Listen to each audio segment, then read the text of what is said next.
Mic test, mic test, mic test. What's going on? Welcome, people. Hop on in. Welcome to episode 3 of the Sexual Chocolate Podcast. I am your host, CEO proprietor, the one and only Sexual Chocolate. Welcome to the crew. Welcome to the Chocolate Hour, guys. Hop on in. If this is your first time here, guys, like, share, subscribe, guys. We are now officially live on YouTube and Instagram. Might even move over to Facebook. We'll see. Hop on in. Hop on in, guys. We got a jam-packed show for you guys. Hopefully, everyone saw X-Men 97 today. Because if you haven't, spoiler alert. Dare say so myself. Oh, man. Spoiler alert. Let's get right into it, if you will. First and foremost, this weekend, let's get to some upcoming events, if you will. So this weekend we have Whatnot, the Whatnot Con, as you guys know. Come on, check it out. Whatnot Con. Whatnot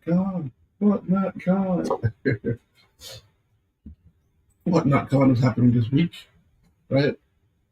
So if Whatnot's a major selling platform, if you want to hop on in, check out, support your boy, support me on Whatnot. If you follow, you get an extra $10 off your first purchase.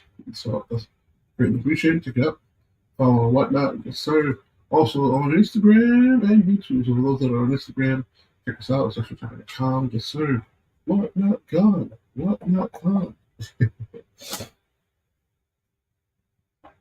Let me get a mic check. Can you hear me? DZX, welcome. Welcome,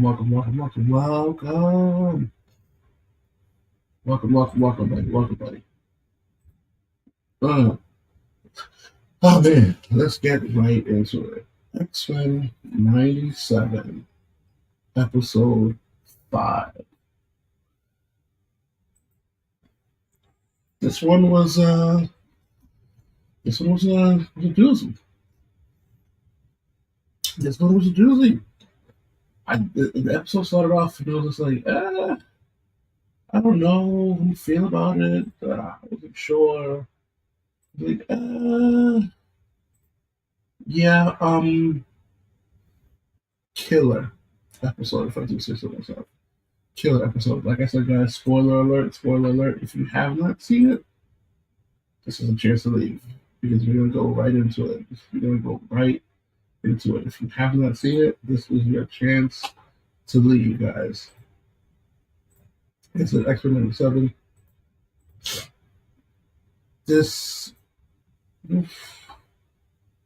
Today's episode was insane, to say the least. Insane. So first off, let's open up with, we knew for a fact that Rogue and Magneto had a thing, but not to this effect. I mean, I felt so bad for my boy Gambit. I just felt so bad for him. Watching his girl in somebody else's hands. I just felt so bad for my boy. It looked like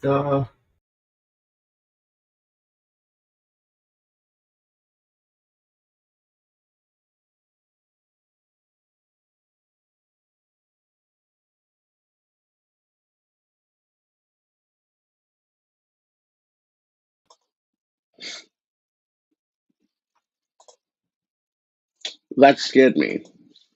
Everything just shook. That scared me. Everything just shook on my end. I said, whoa. I can't believe I didn't even start with that. I can't believe that I didn't start with that. How's everybody doing with this earthquake? Yo, New York City had an earthquake.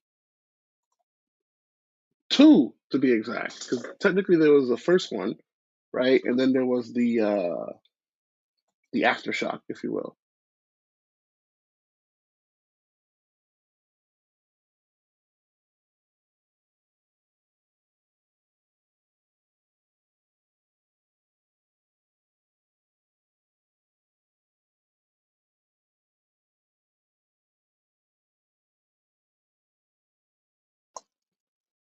There we go. Yeah, so first there was the actual earthquake itself, which caught me off guard because for me, I thought it was like construction workers. So I said, it's not what I think it is. It's not a big deal. And so yeah, was I wrong? Yeah, was I wrong? It was a massive, big earthquake. I don't want to say massive earthquake, but it was a big deal. Hold on here. For some reason, I lost connection. I don't know what's going on with my stuff today, but it's not behaving today. Sorry here, guys. Hold on.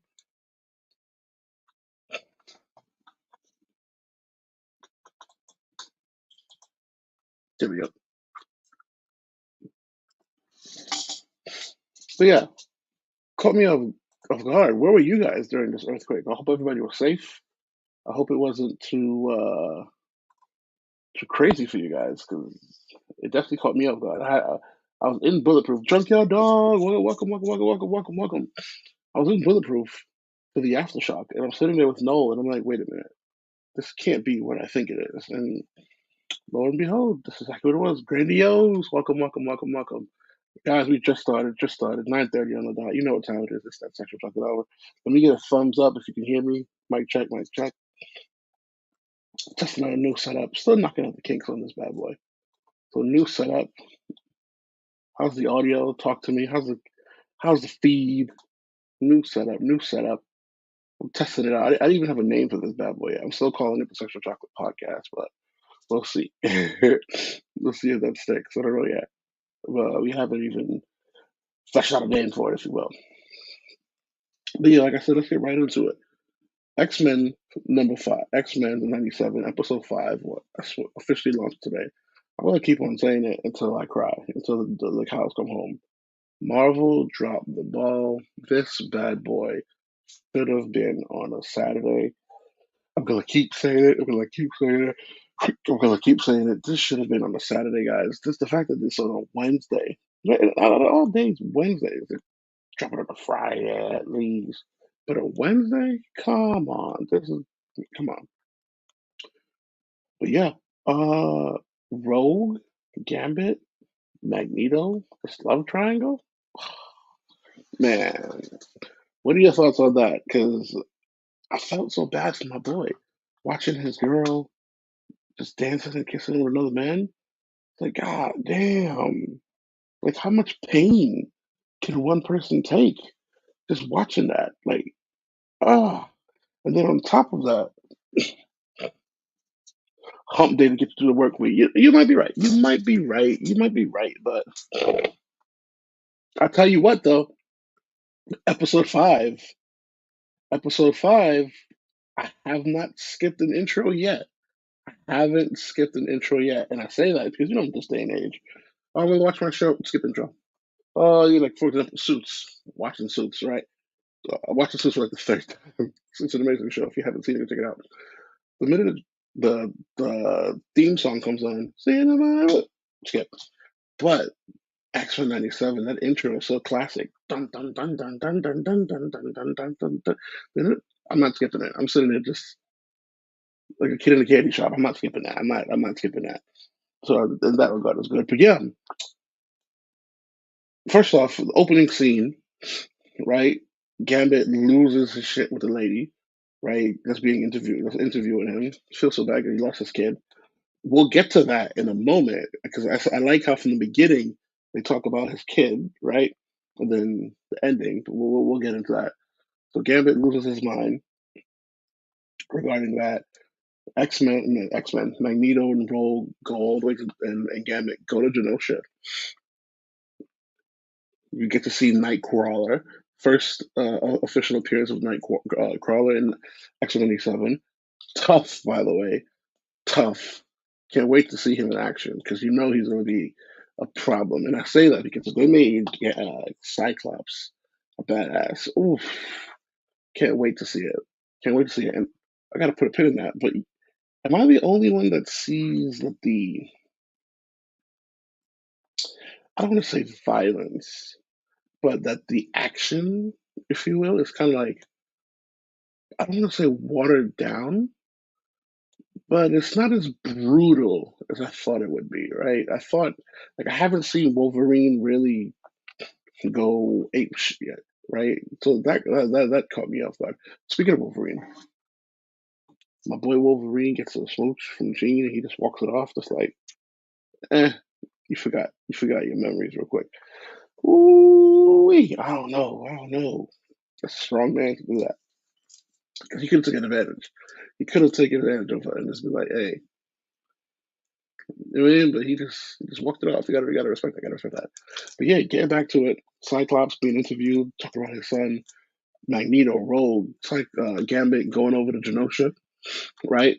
Magneto becomes the ruler of Genosha, makes Rogue his queen. All of a sudden, so, guys, bring me up to speed because I've read X-Men, but I haven't read it in a long time, and there's probably a couple of issues I haven't seen because I read it as a child. Who the hell is this weird looking freaking Master Gundam looking Sentinel? I said, whoa, whoa, whoa, whoa, whoa, who is this weird looking Master Gundam Sentinel? I said, whoa. I said, no, no, no, no, no, no, no. Who is this? This dude he put paws and feet on my boy Magneto. Felt bad for him. Felt bad for him. But this man put paws and feet on Magneto. I said, who is this? This dude is putting hands. I said, oh no, no, no, no. This is bad. And to see Gambit just Gambit had his moment to shine, but I hated that in his moment to shine, it was more like a sacrifice plea, right, or a sacrifice play. And I was like, oh, they're gonna do my man Gambit like that. Oh, before we even get to that, I apologize, guys. Allergies kick my butt. We spoke about Cyclops, talk about his kid in the beginning. Cable, Cable coming up talking about I'm sorry, mom. I was like, wait a minute, wait a minute. So how does that work? Because I know Bishop gave did they no, oh I think episode 3 they gave Bishop um Cable to bring to Forge with his time machine uh his time machine situation. So maybe I want to see how that happens, and I want to see how this Forge thing plays out. I'm sorry, I definitely wanted to see some more of Storm. I wanted them to. I mean, I know there's a lot more episodes left, but I wanted to see some more Storm. I wanted to see that fleshed out. I wanted to see what they were going to do with that. I definitely wanted to take a look at that one. Yep, I definitely wanted to see how that was going to play out. Uh, let's get into it. Omega level event. Your boy Magneto. Show improve. Show improve. Show improve. He really is for the peeps. I did think that he should have put more of a dent, more of a dent inside during that fight. Like for Gambit to win it, or for Gambit to take everything home, shows how much power. And then the ending scene shows how much power Gambit has. And then that ending credit scene, not even ending credit, the ending credit scene where Rogue finally gets to touch him, like skin to skin. They're trying to pull in the heartstrings, man. They're trying to pull in the heartstrings. They're really trying. They're really trying here. They're really trying. But all in all, great episode. Great episode. I love how they came back from a filler episode. So can't complain there. Can't complain there. Can't complain there. Can't complain there, guys. Moving on. Let's get into it. Schomburg. For those that don't know, Schomburg. Myself, Big Hank, for those that are local to New York City, Hank, CEO and owner of Bulletproof Comics. we will be in attendance at Schomburg. Schomburg is an amazing event, guys. So Schomburg is one of the best cons in New York City right now. Schomburg is literally one of the best cons in New York City, and it's free. And it's free. I don't think people understand that. And most people say, "Oh, it's free. It's rinky dink." No, no, it is one of the best cons in New York City, and it's free. Let me show you guys. Check it out.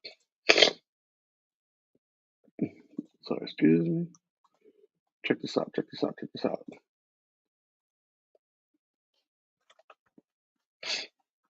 Here it is right here. Schomburg Black Comic Book Event. One of the best cons that you can go to. Absolute best cons.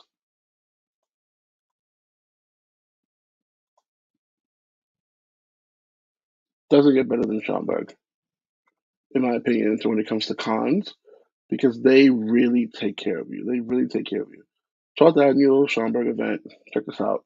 So Friday, April 26th, April 27th, free event, RSVP here, you get your tickets. It's right there in Harlem, guys. I mean, right across the street from Harlem Hospital. And if you know anything about Harlem, the Harlem Renaissance and the Harlem reemerging, the Harlem arts scene, if you will, and the Black excellence that ran through Harlem, you know you're in for a treat. Then check this out.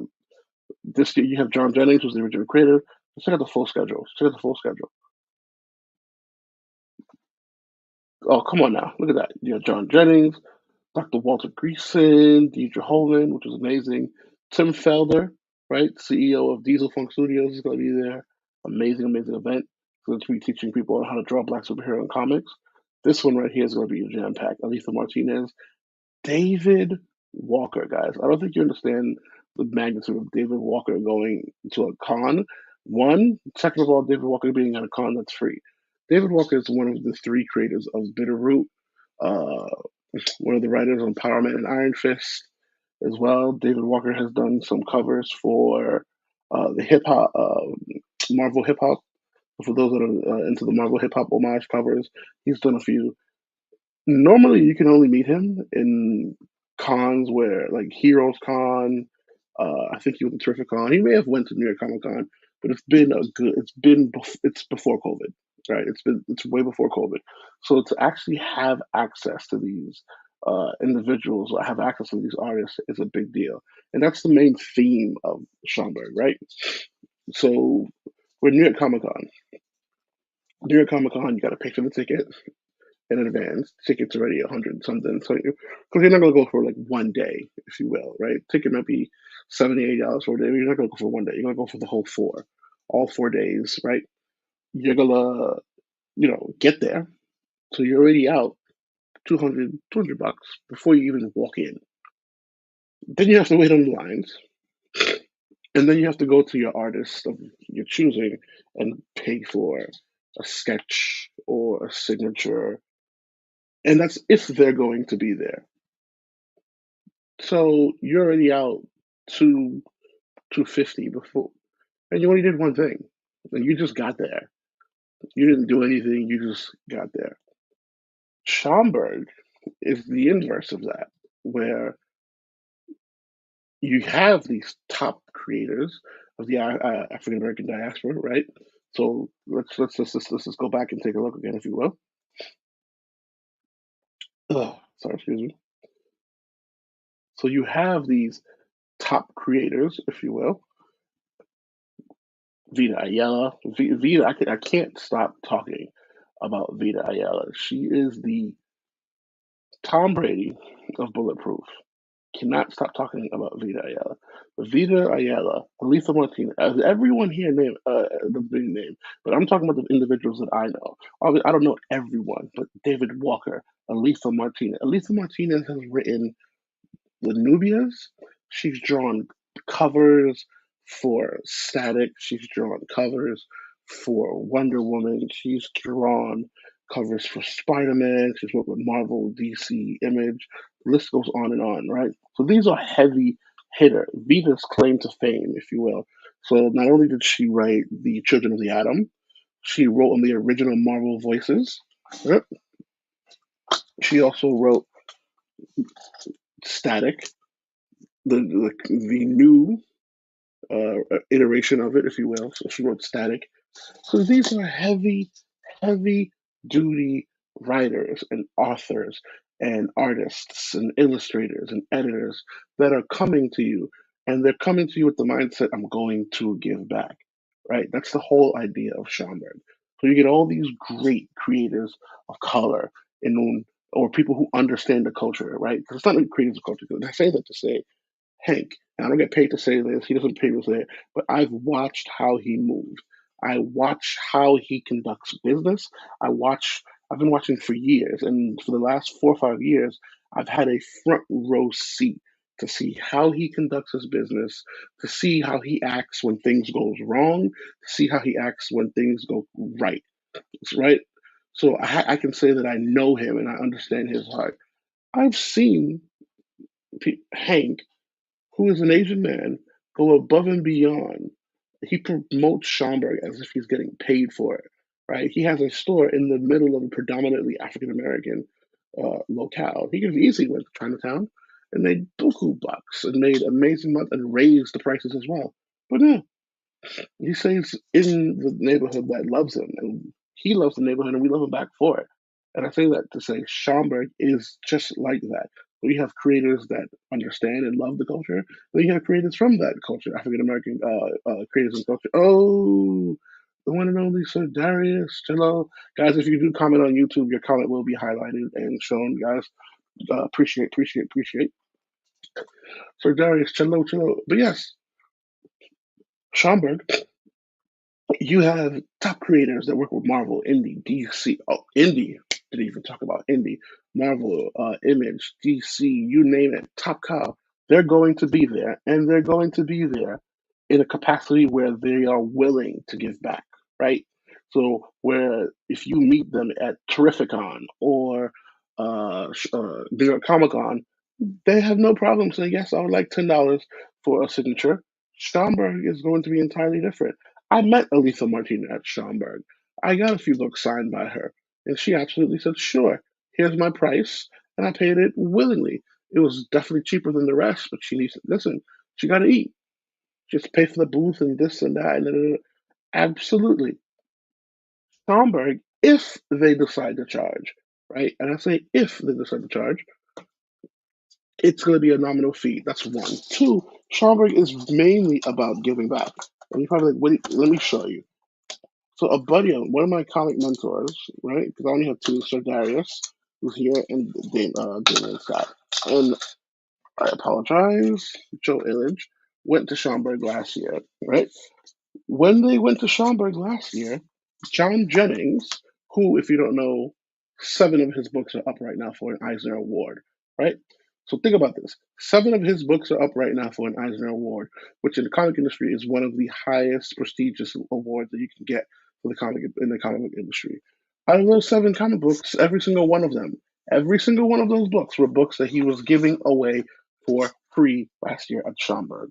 Hard ears. This is the John Jennings special under his uh, Megascope Megascope branding by Matthew Clark and Nigel Lynch, up for an award. Right?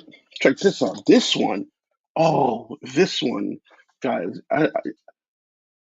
I'm very careful about saying certain books are masterpieces, and this book right here, The Last Count of Monte Cristo. When I tell you the aesthetics, the color, the check this out. Check this out.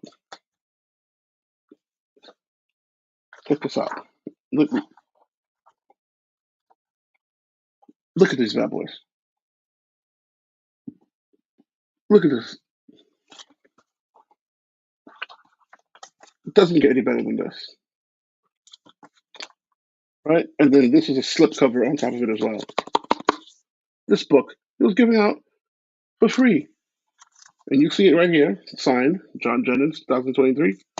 And then, of course, my mentor being my mentor, he's got a call we call POAs. Look at this bad boy. So this is the great John Jennings at Schomburg last year signing these goodies. Look at that. Look at that. Look at that. And this was last year, April 14, 15. You know what? Now that I realize it, it's actually the same time. Because last year was, yeah, I don't know why I thought it was the summer. I guess the weather was just that good. Yeah, check it out. Now, if you're eye hustling, you'll see a certain somebody right here. You'll see a certain somebody right here. David Walker, Harriet Tubman Demon Slayer. David Crownson, Harriet Tubman Demon Slayer. Why is that so important? Because David Crownson, oh, D. Crosby, what up? Spidey with kicks. Welcome, welcome, welcome, guys. Once again, we are also on YouTube, live on YouTube. Like, subscribe, share. Don't forget, we are also going to be on Whatnot this Sunday, 9:30. Check it out on Whatnot. We will be joining the Whatnot Con. But if you check out David Walker, why is David Crownson? So many Davids. So many D's. Pause. No D's. Sorry. Nah. I don't want to touch that. I don't want to touch that.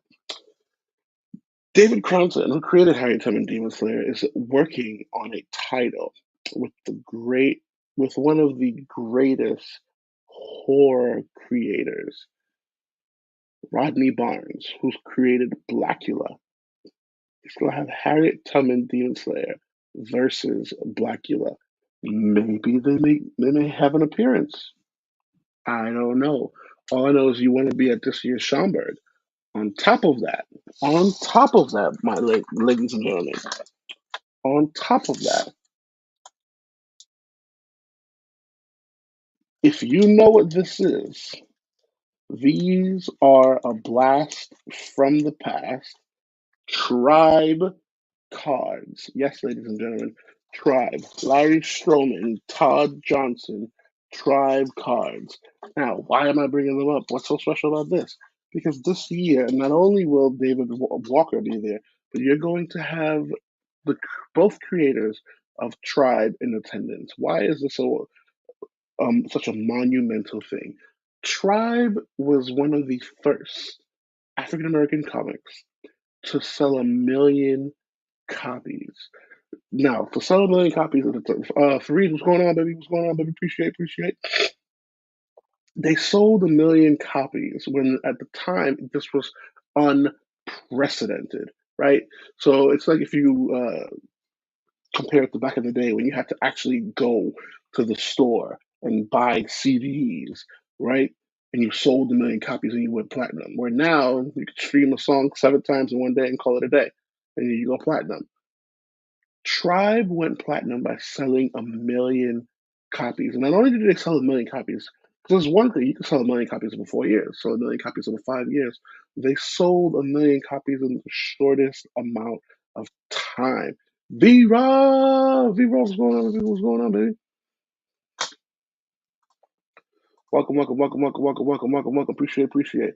So Tribe sold 1 million copies in the shortest amount of time. Absolutely. And the book is still selling on the resale market. And the beauty of this book, the book is creator owned, right? So yes, it was distributed by Image, right? So most people think, oh, it's an Image book like Spawn or what's another Image book? It's World Tree, is that like or World Tree, what the case would be. No, they just use it for distribution. But the creators of Tribe are coming back in full effect to drop more issues. So Larry Stroman, Todd Johnson is also going to be there. Another individual that's going to be there, right? So if you look at my aesthetics, right? Let's take a move to the background real quick. Hold on. Take a look in the background, if you will. Take a look in the background. You'll see that beautiful Chadwick. You'll see that beautiful Tony Stark, right? Not only that, forget about that. Because sometimes that doesn't do it justice. Sometimes that doesn't do it justice. Come back. Come back to me. Come back to me. Let me show you something. Bam. What is this? So you know what? Take this out the box. Knock him out the box. Tommy's Comic Shop. Welcome. Check this out. So the great Damian Scott. Absolutely. Book is still selling like hotcakes. Damian Scott is what I call a ninja. He drops these amazing pieces because you got to call them pieces of art. He drops these amazing pieces of art and then he disappears. Unless you have his bat signal or you have his line, you're Hank or Rob Markman, and I can now add myself to that. Reaching him is very difficult. Check this out. So not only is the check this out. So yes, you see that this is Damian Scott's Funko Pop. Look at that. Look at that. Look at that. Look at that. The great Damian Scott, and you know it's his because it has his. Look at that. You see that artwork in the back. Boom. Damian Scott's going to be at Schomburg as well. Damian Scott has done a multitude of covers. You see the artwork behind me, right? You see the artwork behind me. You didn't even. Oh, you didn't see the Snoop. You didn't even see the Snoop. You got to see the Snoop. You got to see the Snoop. You got to see the Snoop. I mean, it doesn't get better than that. You got to see the Snoop. On top of the covers that he's done, right? On top of the crazy covers, he just released. I think I have a copy here. I think I have a copy here of the latest cover that he. Oh, look at that! Look at this cover. Look at this cover. Look at this.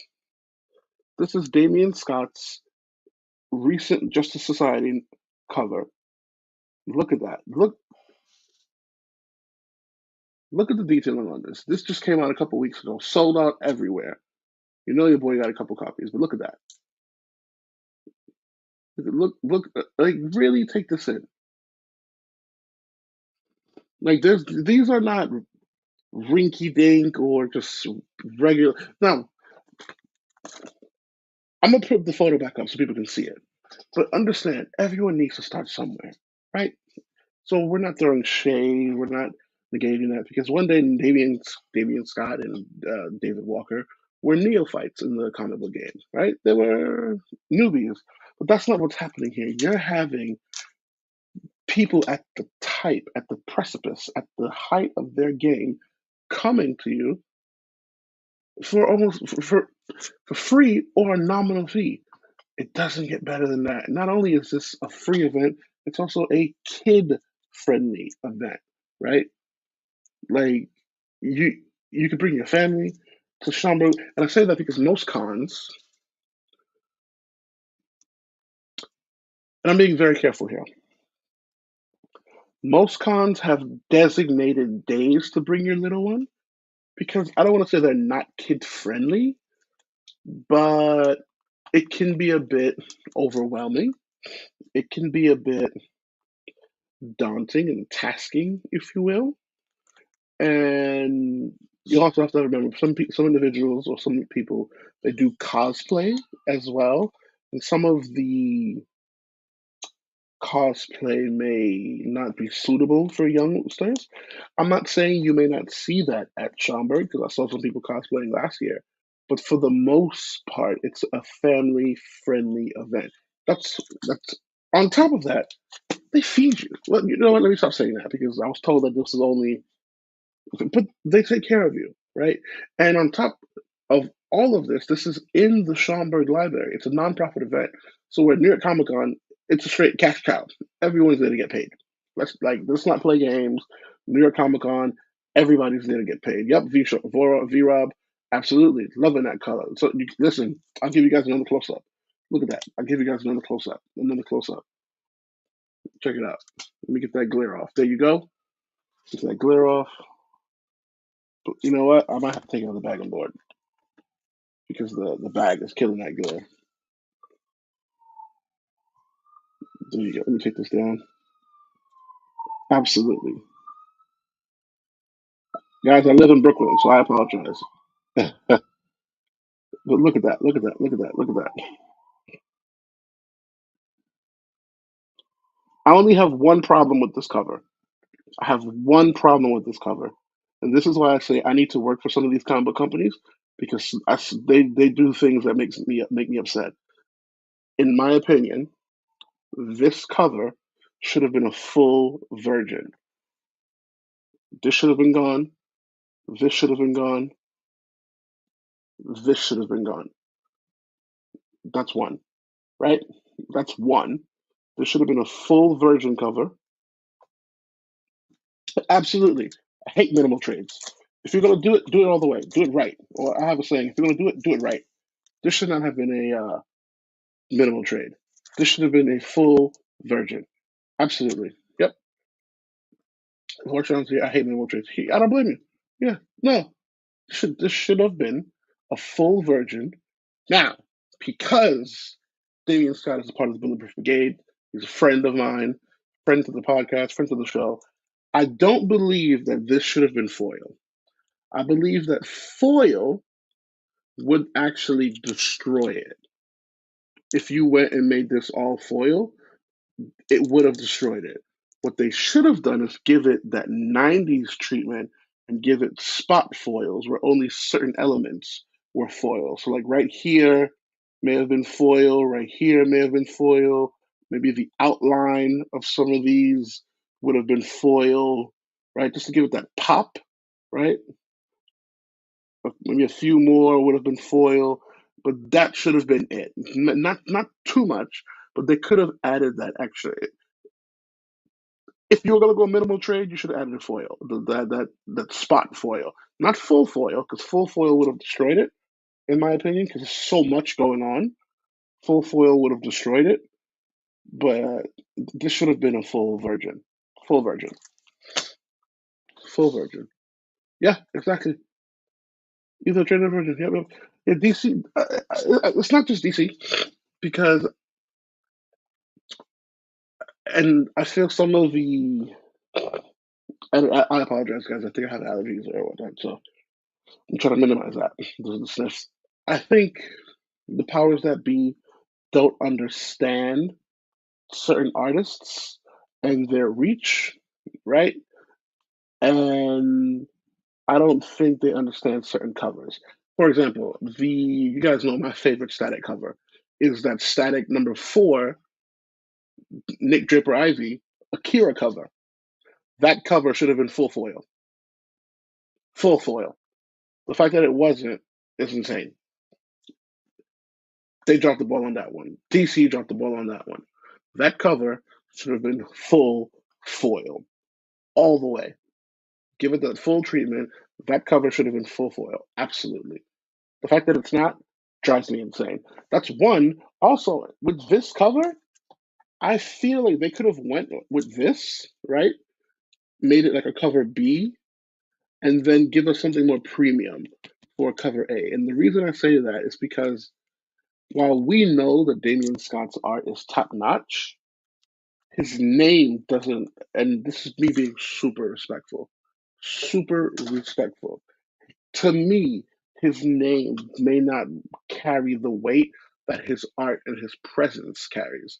And the reason I say that is because if you look at somebody like a David Nakayama, he'll have one cover. Like for let's take Thundercats #1. Thundercats #1, which is a it's not Ninja Funk, it's not Crashdown, but it's all right. It's okay. He has the same cover, the same exact cover. He has cover A. He has a Virgin. He has a Virgin foil. He has a metal. He has a metal Virgin, right? So the metal is cover A, but it's just metal. Then he has a metal Virgin. Then he has an embossed version as well. So that when you actually touch it, you feel like the one cover. Now the cover is fire. It is. But when I mean fire, it's a good cover. It's not this, which is out of this world sensational, but it's a good cover, right? So I feel that he can get that because he's David Nakayama. So, and I don't know how that works behind the scenes. Maybe one day I can have Damien here or have David Nakayama here. We can chat about it. But he should have had that, right? I'm sorry, excuse me. Let me see. So I say that to say to get back to my original topic. David Damien Scott's going to be there. Greg Burnham, the one half of the creators of Tuskegee Air, right, who's been drawing and doing amazing covers. You're going to have an amazing time, guys. So I implore everyone, come to Schomburg. It's going to be a great, great, great event, guys. Come to Schomburg. You're going to have a ball. Bring your family. Myself, I'm going to be there. Hank's going to be there. It will be a CGC event. You know we're going to have a CGC there. So if you bring them tribe books, let's talk about the elephant in the room. Guys, we are working together the tribe books. We're working together the tribe books and the tribe artwork. I'm in contact with Todd. Don't worry. We will have them in a timely fashion. We will get them. Do not worry. Do not fret. We will get those books for you shortly. I know a few people have been asking and pinging me directly. I spoke to Hank today. A few people were reaching out to Hank specifically for them. We will get them. We will get them. Do not worry. Your money will not be spent in vain. We will get them. No worries. But yes, the creators of Tribe is going to be there. Vita Ayala is going to be there as well. David Walker. I don't think people. I keep going back to David Walker. I keep going back to David Walker. And I think I said this last podcast. David Walker. So this is remarked and signed by Sanford Green at New York Comic Con last year. David Walker, Bitterroot. I don't think you guys understand. We're gonna talk about Bitterroot as we get closer to Schomburg, right? But yeah, come on down, come on down, come on down. Before we move back on, guys, I wanted to show you real quick. I wanted to show you real quick what I was referring to when I was talking about the covers and the I guess the power of the name. So this is cover A, right? This is cover A, David Nakayama of Thundercats, right? And keep on, this is a book. It's mid-tier, nothing crazy. This is cover G, foil, right? This is cover G, foil, same thing, nothing too crazy. This is virgin foil, same book, same book. Premium metal, virgin, premium metal, virgin. So where are you at? What, 4. Limited virgin. So this is a virgin that's not even foil. It's just a virgin cover. And these are all still just regular open order covers. All still open order covers. Right? And then things just start to get bonkers. Things just start to get bonkers, if you will. Too many covers, if you ask my opinion. Way too many. Way too many covers. This is insane. Insane. Issue number 2, same thing. Same treatment going on. Check this out. Same thing going on. Cover A, regular, metal, virgin.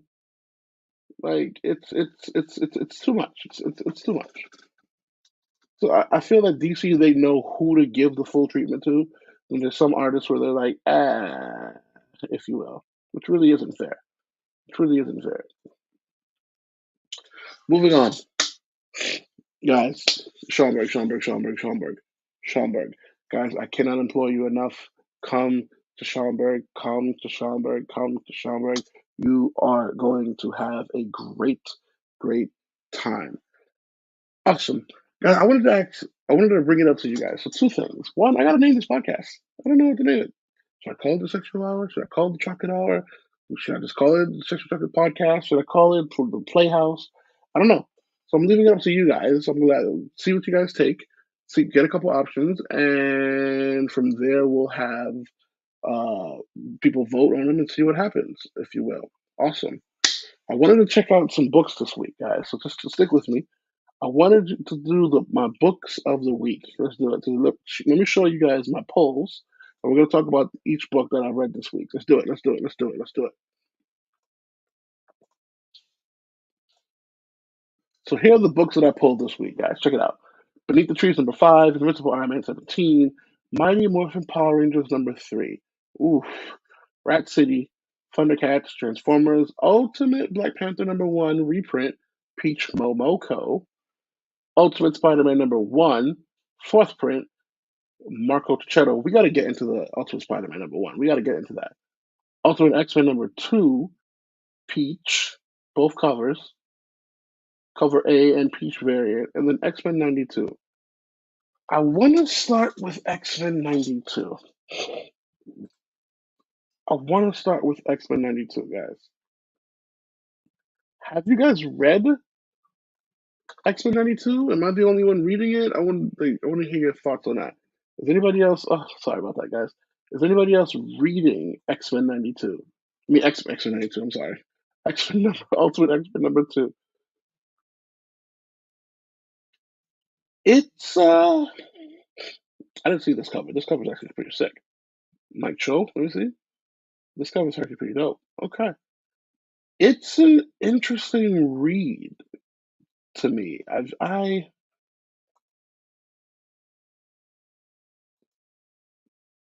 I I feel like it wants to be a manga, which makes sense because that's where Peach's strong suit is, right?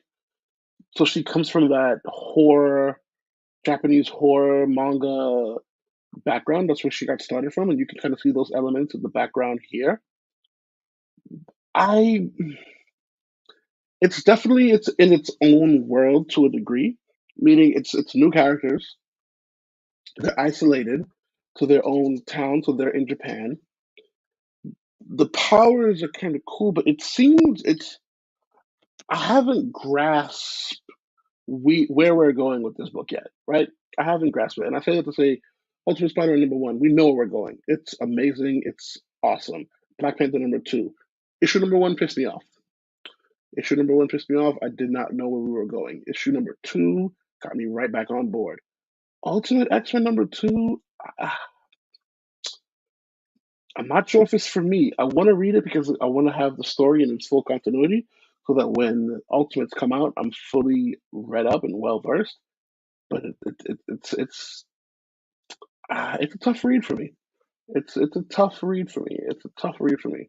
Want to see what you guys thought. It's a tough read for me. Moving on. Reprint, so I didn't read it. Transformers #7. It's Transformers #7. It's awesome. Thundercats #3. Good read. I didn't expect much from it. It's even keel. It's polarizing. Either you like it or you don't. I'm going in for the nostalgia. Beneath the Trees #5. I can't talk more about Beneath the Trees. Beneath the Trees is a murder mystery thriller, right? Think of Dexter, right? So basically, first off, it's drawn in a kid cartoon or kid book type of way. So be very careful if you have kids and you have this book because they may accidentally read this and think it's a kid's book. Because the artwork is exactly what you see in front of you right here. This is the actual artwork, and the pages read as such. So it's akin to Bearston Bears, right? Sir Drexel, welcome, welcome, welcome, welcome. So it's akin to Bearston Bears, if you will. What's the other one? Three Goldilocks and the Three Bears. Ralph, Ralph and the Motorcycle by Beverly Cleary. So it's drawn in that art style. However, if you look and pay attention, you'll see that this dude's head is chopped off. He's actually chopped off in pieces. He's missing like his stomach, his spleen, his liver, all of that. Like they really get into it with the gruesomeness. And the premise of the story: there's a lady, she's a serial killer, and she goes to another town. Let's call it Town B. She goes to Town B and she's just killing people. And then she goes back to her hometown, which is Town A, and then she finds out, oh shit, somebody in Town A is killing people, and she has to go and find them. So that's why I say Dexter. But it's gruesome, and honestly, I can see not the boys, but Amazon or Netflix picking this up because it's crazy, but it's a great read, great read if you're into that. Uh, Power Rangers: The Return. I absolutely love this series right here, guys. I absolutely love this series so far. So first off, it's written by Amy Jo Johnson, who is the original Pink Ranger, right? Tommy's love interest. It it takes on after Angel Grove, the actual cartoon show. It takes on from there, and it actually references the originals. So it references Walter Emmanuel Jones, who played the Black Ranger. It references David Yost, who played the Blue Ranger. It, there's a tribute to Tui Hung, who played the Yellow Ranger, and of course our we can't forget our boy JDF, Jason David Frank. And you're probably sitting there telling, wait, what about the other? Oh, he's here. The Red Ranger is definitely here. Oh, yeah. So basically, the Power Rangers, the original Power Rangers, are retired. Right? And something happens, and somebody shows up with a morpher and says, yeah, I'm related to so and so. And things go bananas. And the whole idea of the Pink Ranger is pretty much saying, no, I'm retired. I don't want to. I'm done because her and Tommy, remember, they were in love. And she's like, no, I'm done. I'm heartbroken because they also respect that Tommy passed away in real life, and they have that, and that's why it's almost like her way of saying goodbye to him. But on top of that, the story is dope. It's dope. So far, we're at issue 3, and it's getting better and better. It's getting better and better. So if you have a chance to pick it up, if you remember the old Power Rangers, grab it because it's a dope read. I did not see these exclusive covers. These are dope. Stash Loot, I did not see these covers. These are actually sick. Let's check out these covers that they have here. I did not see these covers. Yeah, I don't want to give any spoilers.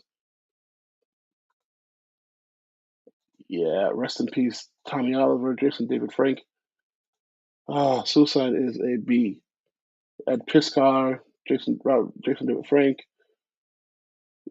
Oh, whoa. Another Stash Loot one. Ivan Tao. Okay, this is dope. This is a dope cover. Dope cover.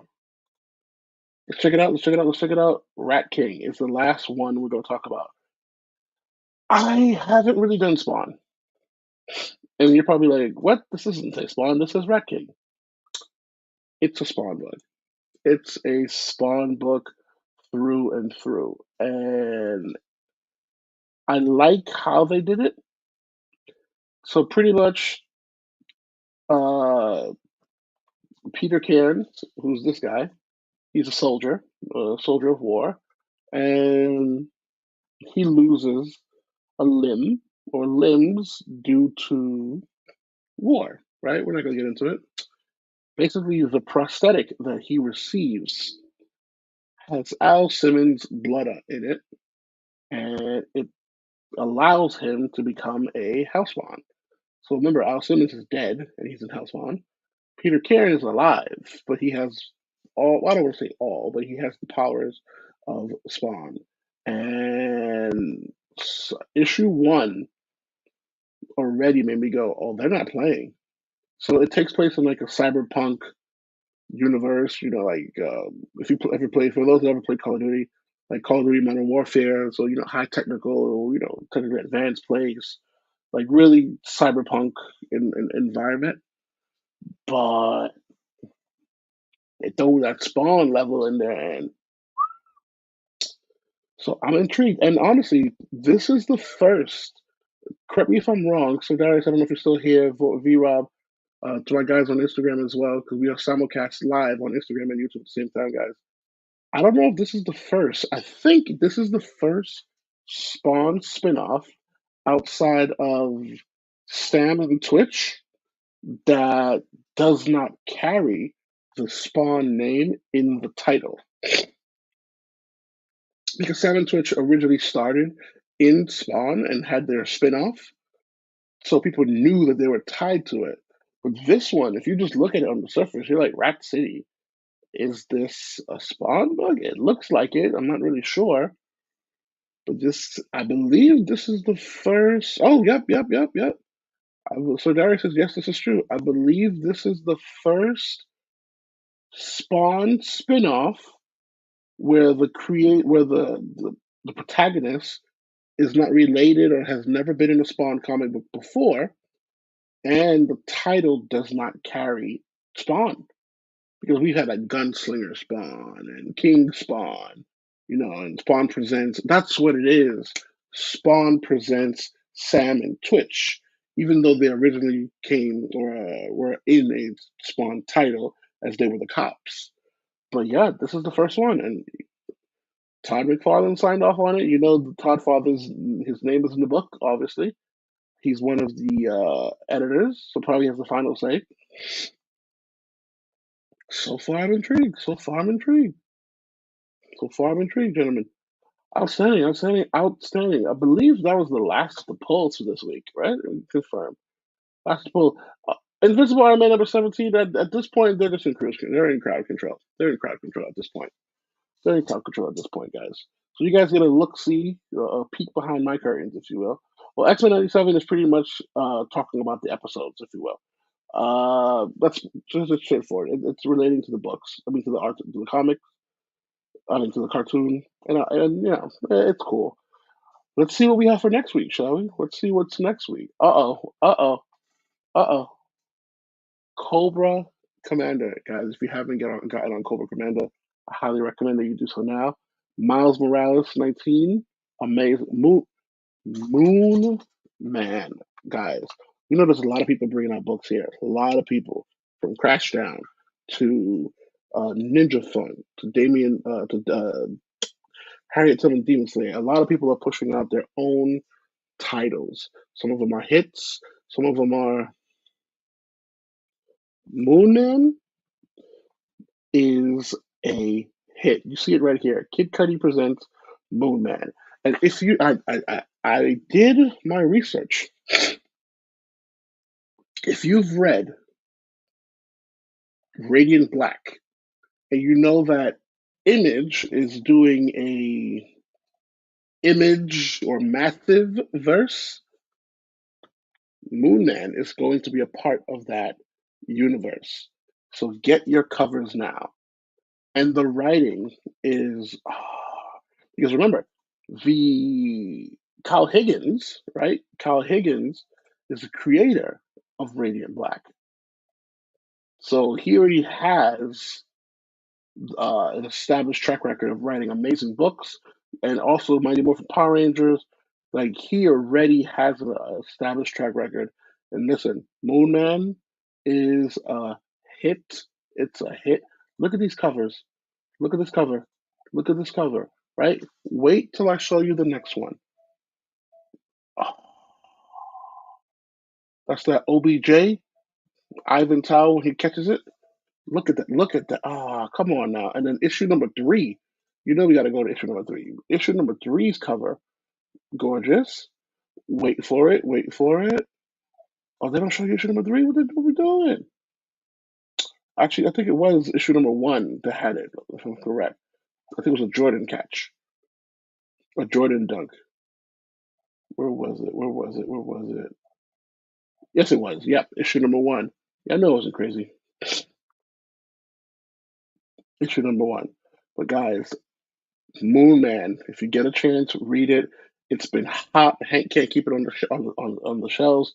When issue number 2 drops, everybody's gonna want issue number 1. So get it now. Oh, Sadowski. Let's see what else we got. I'm gonna pull for next week. Pull for next week. So we hyped on the Moon Man, Ultimate Black Panther, Green Lantern War Journal. Guys, I can't say enough about Green Lantern War Journal. Basically, guys retired, but they pull him back in. So yeah, that's pretty much it for the polls for next week, guys. We'll talk about it and see. Check out these books. So yeah, I want to see which book will be the book of the week for me next week. Let me see what officially comes out next week. Let's see. What officially comes out next week? A couple of books, nothing too crazy. Spider-Man, Dead X-Men, Spider-Boy. I haven't even touched Spider-Boy.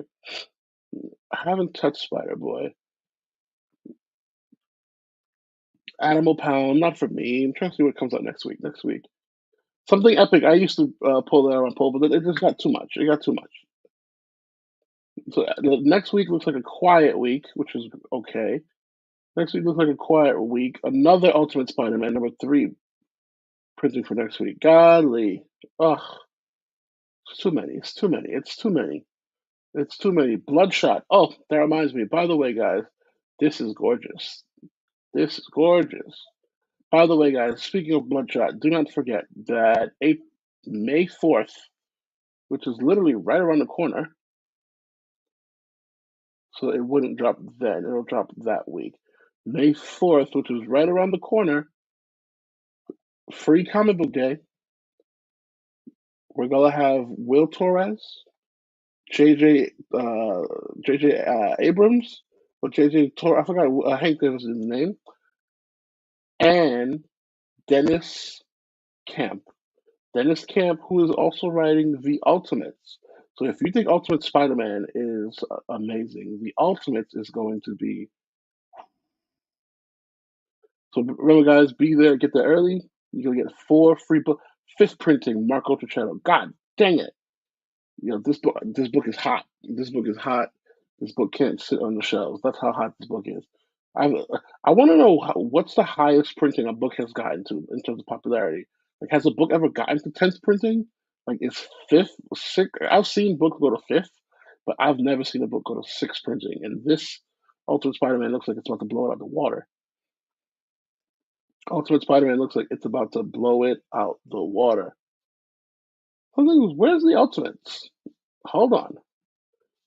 There we go. This is it. That's not the cover of it.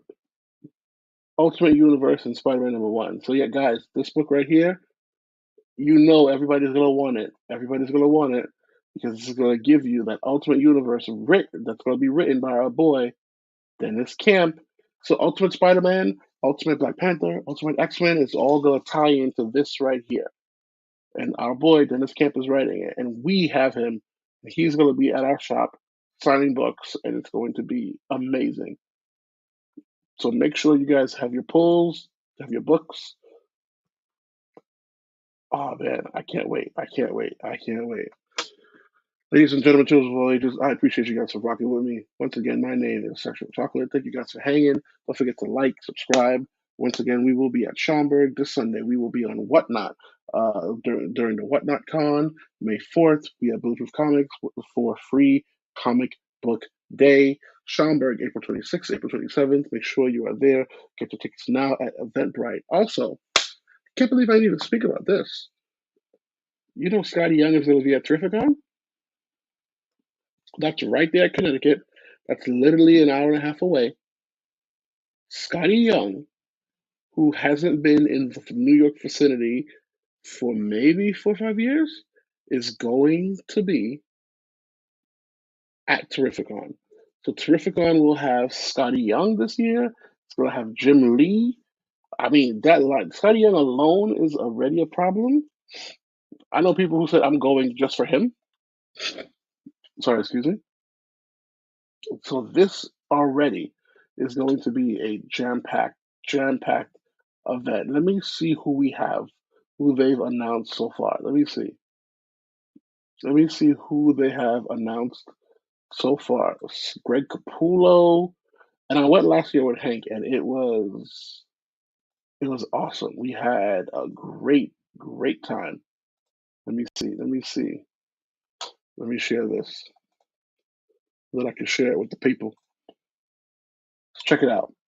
So we got. Oh, I did not see that. Mark Bagley. So starting from the top, we have Jim Lee, Chris Claremont, legend, Charles Soule, Greg Capullo, Mark Bagley. Who else we got? Who else we got? Jason Aaron. Okay, who else? Yeah, we know. Mark Wade, dope. Scott Snyder, Greg Capullo, and Brian Azzarello. Did not know that. Samoa Joe for my wrestling guys, for my wrestling and my voice acting individuals. Chips reunion. Matt Ryan. Okay, okay.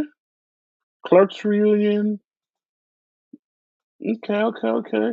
Eric Larson, Sergeant Slaughter for the great Scotty. Hold on, you're not just gonna fly by that. Hold on. The great Scotty Young. Saturday and Sunday only. Nice. Adam Hughes. Oh, wait a minute. This lineup looks like it's about to be a problem. Oh, wait a minute. This lineup looks like it's going to be a problem. Guys, if I were you, I would book now. Like I said, I went last year with Big Hank. We had a blast. Hotel rooms are pretty decent. Right there in the casino. So if you get a hotel room early, you can enjoy.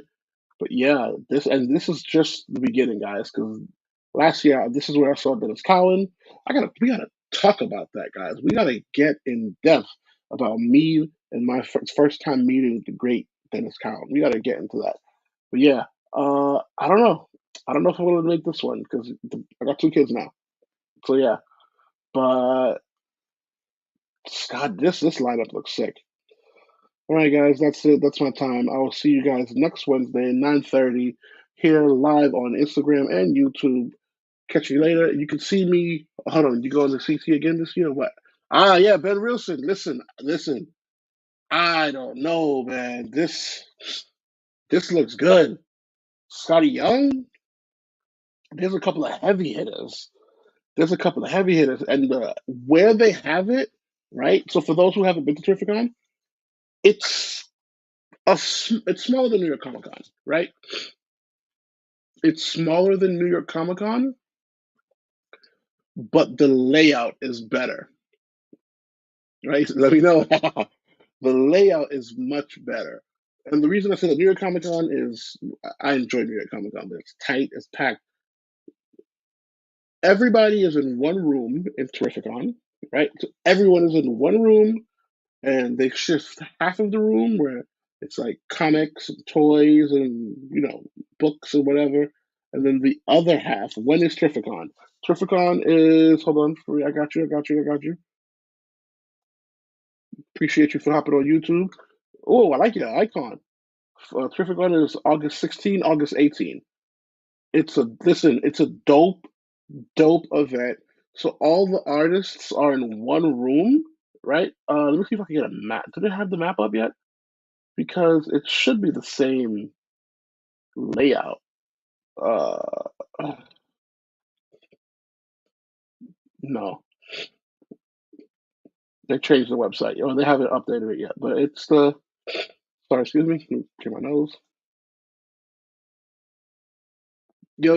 Yes, sir. Yep. Scotty Young will be there. Absolutely. I'm trying to see if I can get you guys a map. Last year they had the map, but I think that's after they were finished showing who's gonna be there and whatnot, and the floor layout, if you will. But the layout of the floor is honestly pretty clean. Uh, what the heck is Comic Book U? Learn how to create comics. Oh, okay, cool. Uh, uh, uh, uh, uh, uh, uh, uh, uh, I'm trying to see if I can find this. But yeah, it's not here yet, but it's fine. But the layout's pretty dope. So like I said, it's one massive room. A map to the chocolate. A map to the chocolate fountain. If only, right? If only, right? So it's one massive room. And when you walk in, because you walk in from the casino floor, when you walk in, think of New York Comic Con, where it's just rows of like vendors. So it's like no, it's like 5 to 7 rows of vendors.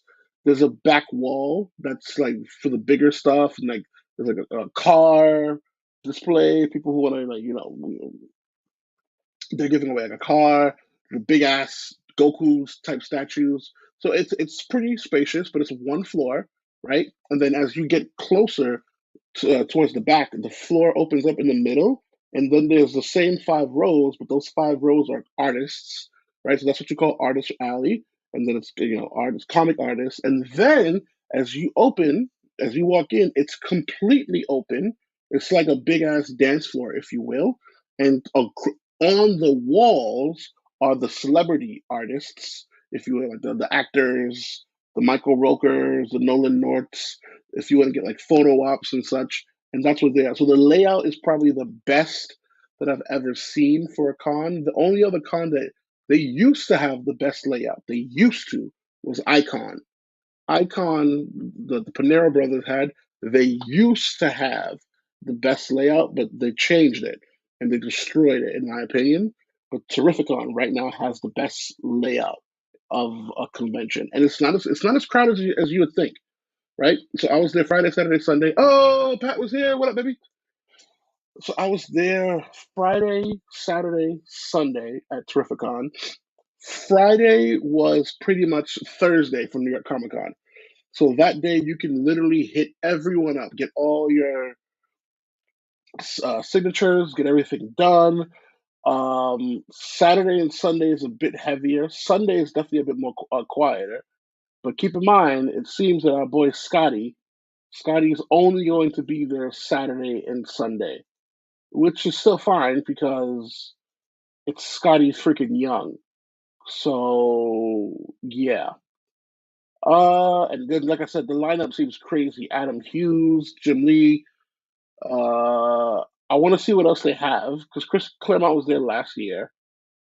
I want to see who else they're gonna have. So it's still early, but yeah, I'm excited. I'm excited. Because normally when you hit Comic Guest, it gives you a full list, right? And guys, when I tell you Artist Alley was packed with artists, it was truly packed with artists. Hold on, let me see what else they got here. Chris Claremont, yep. Jason. So they got a few. They got a few. Let me see. Yep, Stephen Epting. Also, they got a couple more that's not that they didn't show. Let me see. Hold on. Let me take it from the top. So this might have the complete list. Are they done? Sergeant Slaughter gotta get my GI Joe. Listen, absolutely. So right now I'm just looking at the comic book creators: Mark Waid, Greg Capullo, Scott Snyder, the Great Scotty, Jason Aaron, Brian Azzarello, Mike Bagley. Right, that's a dope. Eric Larson's another dope one. Walter Simonson, that's a dope one. Charles Soule, Steve Epting. What else we got? Tim Seeley. I'm not too familiar with his work. I've probably seen his covers, but didn't realize it was him. Stephanie Phillips has done some really great stuff as well. I've seen her cover. Terry Dodson, yeah. Philip Kennedy Johnson. Adam Hughes. I mean, Pat got an amazing cover remark from him last year at New York Comic Con. Yeah, Adam Hughes is a dope one. I don't know who this Howard Chaykin is. Cami Garcia, not too familiar with your work. Mike Cho, not familiar with Mike Choi. Clayman. Oh, pause. Or no Diddy. I'm sorry. Your name just Clayman. I mean, Louise Simonson, the wife of Walter Simonson. Okay. Bart Sears. I know Bart Sears. I know Bart Sears' work. Kyle Starks. Okay. Aaron Cooter. Benjamin Percy. Jose Luis Garcia Lopez. Yeah, you're Spanish, all right. Holy crap. Jerry, wait a minute. David Mack. Once I saw the alias, I said, wait a minute. Oh, this lineup looks sick. Lee Wheat. Oh! Yeah, yeah, yeah. Shit just got real. Yeah, I'm sorry. Yeah. Brian Steelfreeze. Things just got real. Klaus Jensen. Yeah, things just got real. Joe Jusko. Oh, come on. Yup, even Sir Darius said, what? Yeah, things just got real. Allison Son, Bob McClure, Cully Hammer, Ben Haseful, okay. Albert, okay. Greg, wait a minute. Ryan Brown. Only for the 8 billion genies. Only because I have the original. I have number one, copy one, because this is 8 billion genies is option. That's already picked up by Amazon. They're about to make this into something. So pretty much everyone on Earth gets one genie with one wish, and it's 6 story, amazing story. That's oh man, Des Taylor. Not familiar with your work. Franco. No, I'm not familiar with your work. Tana Ford was there last year. She's dope. Yeah, so she did some live wire. Uh, I was on the phone with Joe Illidge, and then he introduced me to her, and I was like, okay, cool, cool, cool, cool. Ryan Garney, Gene Ha, not familiar. Stephen Butler, Stuart Sager, Rudy Nebreeze, okay. J.K. Woodward. Yeah, Tana's awesome. Yeah, she's freaking awesome. She's dope. John G. Of course he's there. He was there last year. Of course, Joe St. Pierre. That's a big one too.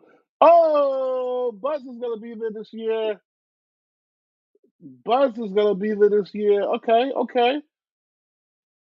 He wasn't there last year. Mike Manley, Jose Marsden Jr. Not too familiar with you. Adriana Mello. Okay. Joe Prado. Not too familiar. Jim Califori. Definitely, I've seen your art. I've seen your art before. Sean McManus. Tom Rainey.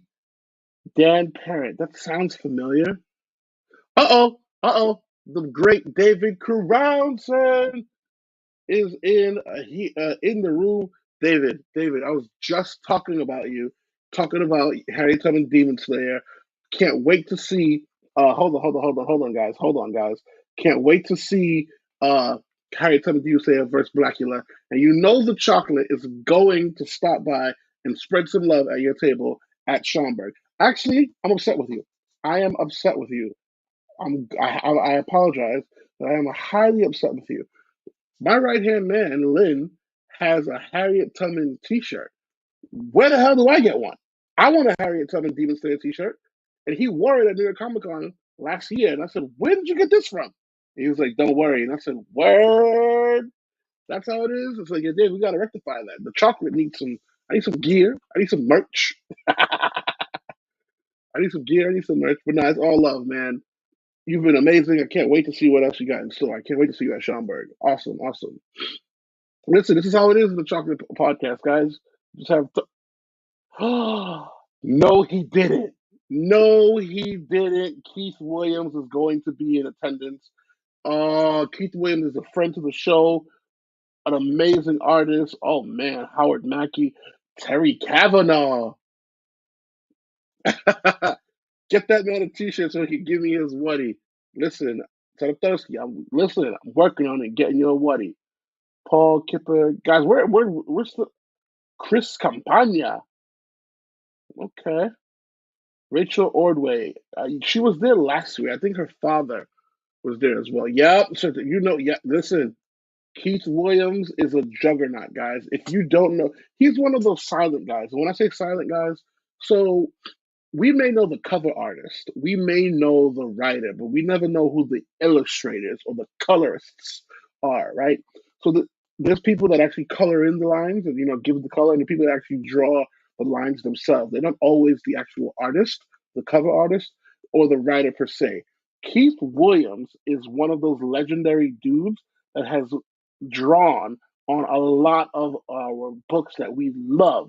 And this doesn't even show you half of them, right? Like when you see his catalog, like Darius and I got upset because we didn't realize that this man also did work on Bitterroot, on books that we and recent stuff too, not like the old school stuff as well. Like he's done recent work. We're like, dude, why did you say nothing to us? And he's just so humble. He's like, yeah, not to brag, but he's done some amazing work, and he's actually been the creator, and he's drawn. He has some original panels, and what do they call it? Not original OAs. What do they call it, guys? Help me out here. When they have the actual, when you can buy the panels of the comics from the originators. What do they call it? Not lithos. Oh my gosh! God dang it! What do they call it? Like it's the big. Yeah, milestone as well. But I forgot the name when you can buy the actual like page of the comic. So, but like the black and white version, if you will, the storyboard. Thank you. Yes, thank you, Sir. Yes, the actual storyboard.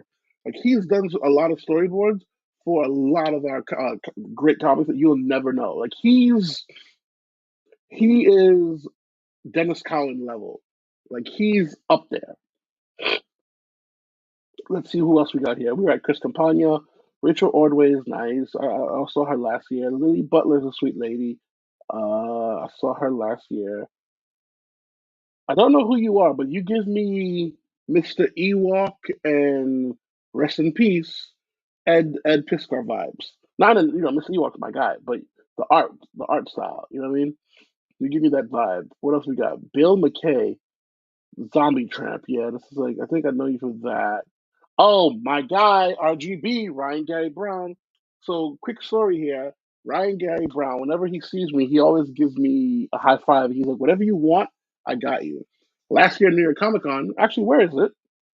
Where the freak is it? It should be here. Uh-oh.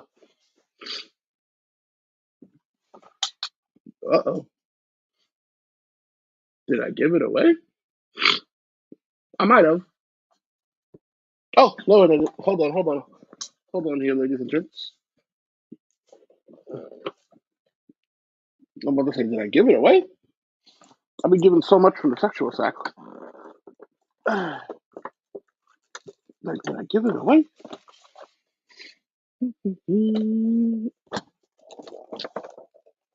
Uh,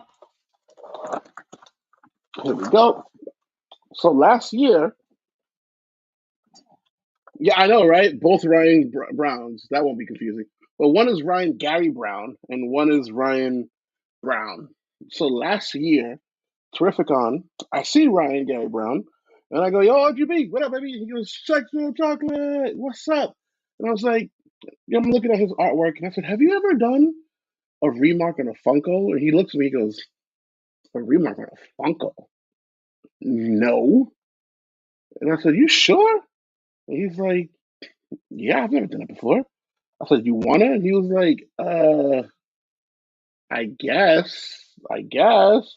I go find me a Funko, and this is what I get. So I'm the first person. So mine is number one on the back, because I'm the first person ever to get a remark on a Funko from Ryan Gary Brown. After I did that, Hank saw it and Hank said, oh, chocolate, get me one. We're going to sell it on the auction. Get me one. While he's drawing Hanks, somebody else drawing walks by and says, whoa, starts to buy Funkos. And then he looks at me, he goes, chocolate, you are amazing. Whenever I see you, you get a freebie. And I was like, don't worry.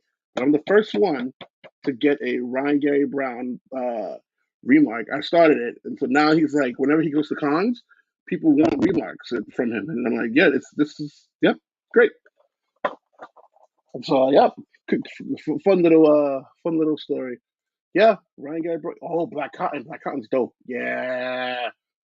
I could imagine. I could imagine. I could imagine. But yeah, nice guy, nice guy. So if he's there, Very Gary Comics has to be there. Let's see who else we got. Frank Kadar, don't know you. Pete Collins, not sure who you are. Matthew Sumo, and I like meeting new individuals, right? Javon Stokes, don't know who you are. Art's kind of, and that more guests coming soon. All right, all right, all right. What's what's chocolate's cut in perpetuity on the Funkos? Listen. Sometimes, like Hank always says, and Hank says, listen, you need to open up a situation where artists come to you and you give them ideas. Because I'm a think tank. You know what I mean? And you'll come to me with an idea, and I'm like, yeah, you should do this. You should do this. Like how I said Marvel, and I'm going to keep on saying it. Marvel dropped the ball. Okay. Marvel should have freaking dropped a cereal for X-Men 97. They should have had they should have brought the old school commercial with Wolverine's voice of X-Men 97. Like, get your vitamins, whatever, X Men cereal. And then, boom, see you Saturday morning on Disney Plus, and whatever the case may be. They should have. Now, where they did not drop the ball, the only place where they did not drop the ball are the toys. They crushed it with the toys. They absolutely crushed it with the toys. F-97. Now you know me, with the chocolate. Gotta have the original Tiger. Yeah, still sealed. You see that bad boy? Still sealed in the Hasbro. Gotta have that. But that's That's the only place that did not drop the ball is with the toys. But they should have had a full rollout. I'm talking about. I should be right now. I should have an X-Men blanket over me, some X-Men slippers. Okay. I should have a bowl of X-Men cereal, whatever. Call it the Danger Room or Danger Room snacks. Yeah, let me stop before you guys try to take my idea. No one watches commercials. You be what's the Super Bowl then? I, I refute that. If nobody watches commercials, what's so special about the Super Bowl? Huh? Huh? People watch commercials. There's ways to place them. And the reason why I say that is because Amazon has ads, YouTube has ads. Once a year, so be it, I understand. But they could have pushed it. You know what I mean? They definitely could have absolutely pushed it. YouTube has ads. Amazon Prime used to be free. Now Amazon has freaking ads in the show. You have to pay for the non ad tier, if you will. Bottom line, they dropped the ball. They dropped the ball on this. I don't think they realized how hot X-Men 97 was going to be, and still is. But now they're kept. Now, what the? Oh, Sinatowski, some things never change. That's why we love you. Ah, some things never change. That's why we love you. But what I do see that now they realize the the reach that it has. I don't know if you saw, but Disney's also about to drop an X Force cartoon. I saw the NYX cartoon, the title screen for that, and then there was another one. I saw it. It's three of them. It was X Force. It was X Force, NYX, Disney X Force, NYX. Um, yeah, it was X Force, NYX, and what's the last one? Bring back Rescue Rangers. Chip and Dale Rescue Rangers. This guy, Chip and Dale Rescue Rangers. I can't remember, but yeah, they're definitely bringing that back. Definitely bringing that back. Disney X Force. I'm trying to see. I know I saw it here. Yes, was it yesterday or today? Can't remember. I'll find it and I'll bring it up next podcast, next episode. All right, ladies and gents, appreciate you guys for rocking with me. I'm not gonna lie to you. Really, Rescue Rangers? I don't know. I don't know. I don't know. Now you're just trolling me. Rescue Rangers. Now you're just trolling me. All right, guys. I will see you guys Friday, 7:30 on Facebook. Bulletproof Comics, where I will be hosting with my guy, One Time Pat. And hey, guys, please tune in early. We're gonna have a special show. If you know, you know. If you don't know, please ping me on the side, and we'll let you know. But yeah, rock and roll. Guys, have a good day. Stay safe. Don't forget to like, subscribe, and I will see you guys later.